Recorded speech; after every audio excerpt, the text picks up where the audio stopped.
Hello students, आप सभी लोगों को भौतिक विज्ञान सेकेंड में पार्ट 4 तक पढ़ाया गया है। ठीक है, नेक्स्ट हमारा पार्ट 5 का जो लास्ट है आज का।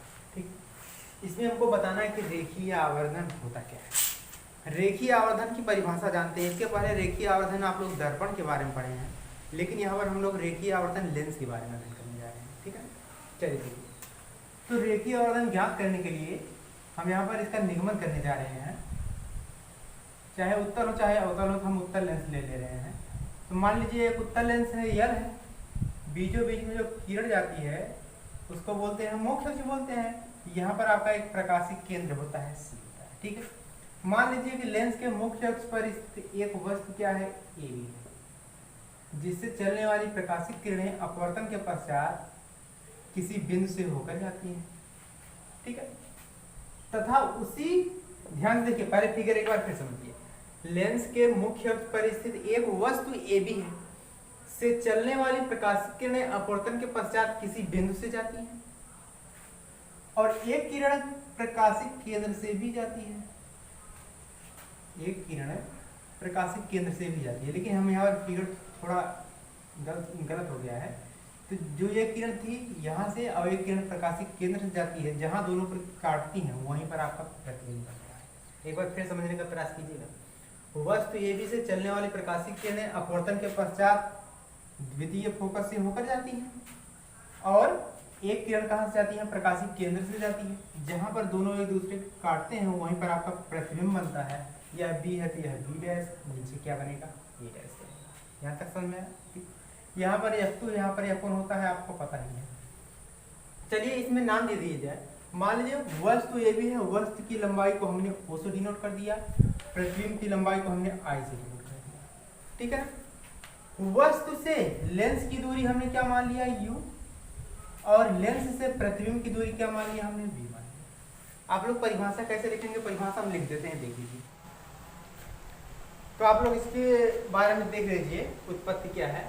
माना एक उत्तल लेंस यल के मुख्य अक्ष पर स्थित एक वस्तु ए बी से चलने वाली प्रकाशिक किरणें अपवर्तन के पश्चात बिंदु F2 से होकर जाती हैं, तथा एक किरण प्रकाशिक केंद्र से होकर जाती है। ये दोनों किरण कौन कौन सी दोनों किरण, एक आपका द्वितीय फोकस से जाने वाली किरण और एक वक्रता केंद्र से जाने वाली किरण। ये दोनों किरण एक दूसरे को जिस बिंदु पर काटती हैं वहीं पर आपका वस्तु का वास्तविक एवं उल्टा प्रतिबिंब ए डैश बी डैश। यहाँ तक क्लियर हो? जैसे हम कहे थे वैसे लिखना है। आप लोग बिना देखे भी लिख सकते हैं, इतना आ गया समझ लो। ठीक है, तो चलिए देखिए, हम दो त्रिभुज ले लेते हैं, एक प्रतिबिंब वाला त्रिभुज, एक वस्तु वाला त्रिभुज। तो हम सबसे पहले प्रतिबिंब वाला त्रिभुज लेते हैं। त्रिभुज कौन सा है, ए डैश बी डैश सी, ए डैश बी डैश सी। हम डायरेक्टली समरूप कर रहे हैं किसके, ए बी सी, त्रिभुज ए बी सी के। अब कहेंगे सर समरूप क्यों है, आपको दिखाई दे रहा है यह कोण 90 डिग्री है और यह कोण एक दूसरे के समरूप है। ठीक है, तो चलिए, जब दोनों त्रिभुज समरूप हैं तो उनकी भुजाओं का अनुपात क्या होता है, बराबर होता है। पहले ही आप लोग लेक्चर पढ़ चुके हैं। तो पहले यह त्रिभुज है यहाँ वाला, और इसके बाद यह त्रिभुज यहाँ वाला है। तो पहले त्रिभुज का लंब कौन है, ए डैश बी डैश, बटे दूसरे त्रिभुज का लंब कौन है, ए बी है, बराबर पहले त्रिभुज का आधार बी डैश सी, बटे दूसरे त्रिभुज का आधार क्या है, बी सी। अब आप लोग चिन्ह परिपाटी के बारे में जानेंगे। ठीक है ना। मुख्य अक्ष के ऊपर स्थित वस्तु का मान धनात्मक होता है, यानी यदि मुख्य अक्ष के ऊपर है तो उसका मान पॉजिटिव होगा, और मुख्य अक्ष के वही नीचे होगा, नीचे उसका मान क्या होगा, ऋणात्मक। ठीक है, और वास्तविक प्रतिबिंब बन रहा है, U का मान तो हमेशा ऋणात्मक होता है, U का मान हमेशा ऋणात्मक। यहाँ पर जो प्रतिबिंब बन रहा है वो V, उसका मान धनात्मक। क्यों, क्योंकि वास्तविक प्रतिबिंब बनता है। तो वैल्यू रख देते हैं। ए डैश बी डैश का मान देखिए क्या है, I है, बटे में ए बी का मान क्या है। अब इसमें किसका मान प्लस होगा, किसका माइनस, मुख्य अक्ष के ऊपर प्लस में होगा, मुख्य अक्ष के नीचे I है तो इसका मान माइनस है, बराबर बी डैश सी का मान V है, यह तो वास्तविक प्रतिबिंब प्लस रहेगा, बटे में BC है, BC का मान U है, यह माइनस में रहेगा क्योंकि वस्तु दूरी। ठीक है, माइनस से माइनस कैंसिल कर दीजिए तो I upon O equal to क्या आ गया, V अपान U आ गया। यहाँ तक क्लियर हुआ। आई को क्या कहते हैं? प्रतिबिंब की लंबाई। ओ को क्या कहते हैं? वस्तु की लंबाई। इसी को हम लोग नाम देते हैं यम आवर्धन, रेखीय आवर्धन। यम बराबर I upon O equal to V upon V. यहाँ तक समझ में आया? या परिभाषा क्या बन सकती है रेखीय आवर्धन का? रेखीय आवर्धन बराबर प्रतिबिंब की लंबाई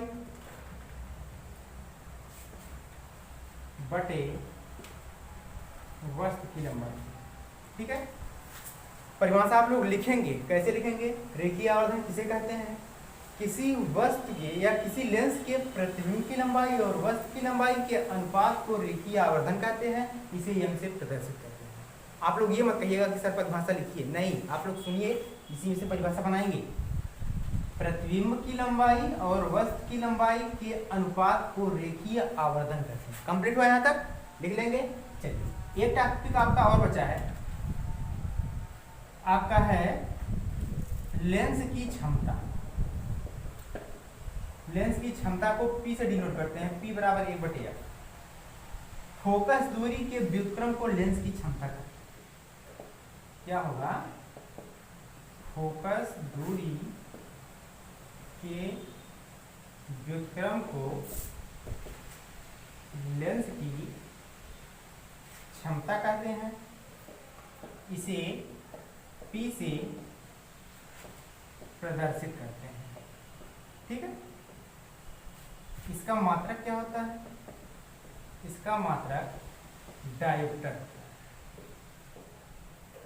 ठीक है, तो लेंस की क्षमता जहां पूछा जाएगा तो आप लोग बताएंगे P बराबर 1/f, यानी फोकस दूरी के व्युत्क्रम को लेंस की क्षमता कहते हैं।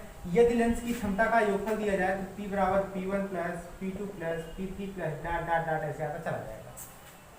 तो किसी भी लेंस की प्रत्येक क्षमता का योगफल लेंस की क्षमता की बराबर होता है। परिभाषा आप लोग बना सकते हैं, नहीं तो यहीं तक रहने दीजिए। तो आप लोगों का लेसन 1 पहले ही कंप्लीट था फिजिक्स सेकंड का, लेसन 2 आज कंप्लीट होता है पूरा। ठीक है, हमारा नेक्स्ट चैप्टर आएगा प्रिज्म से संबंधित, उसको पढ़ाया जाएगा। आज के लिए